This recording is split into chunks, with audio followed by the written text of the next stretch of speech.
నమస్కారం, రుద్ర న్యూస్కు స్వాగతం. జర్నలిజం అనేది వార్తలు మరియు సమాచారాన్ని సేకరించడం, అంచనా వేయడం, సృష్టించడం, ప్రదర్శించడం.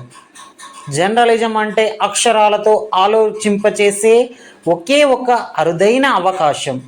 జర్నలిజంలో పనిచేసే వాళ్లకు మాత్రమే లభిస్తుంది. దీనిలో రాణించడానికి అవసరమైన ఆయుధాలు సమాజానికి ఏదైనా చేయాలనే తపన మరియు ధైర్య సాహసాలు కలిగి ఉండటమే. వీటి ద్వారా జర్నలిజం కెరీర్లోనే అందరంత ఎత్తుకు ఎదగవచ్చు. మంచి ఆలోచన విధానం, స్పష్టంగా వివరించే తత్వం, పరిశీలన నైపుణ్యం ఉన్నవారే జర్నలిస్టులు.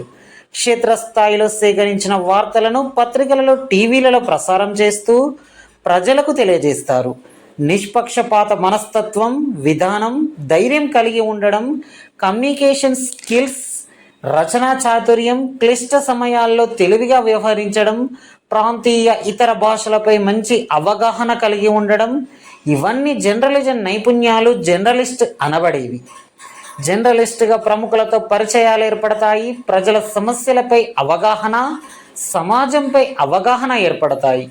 సహనం అత్యవసరం. ఆశా దృక్పథం, సమయపాలన, నిష్పక్షికత, నిజాయితీ ఇవన్నీ జర్నలిస్టు ముఖ్య లక్షణాలు. పెన్, నోట్బుక్, కెమెరా, డైరీ ఉంటే విలేకరిగా రాణించవచ్చు. జర్నలిస్టే సమాజ సైనికుడు, సమాజ రక్షకుడు.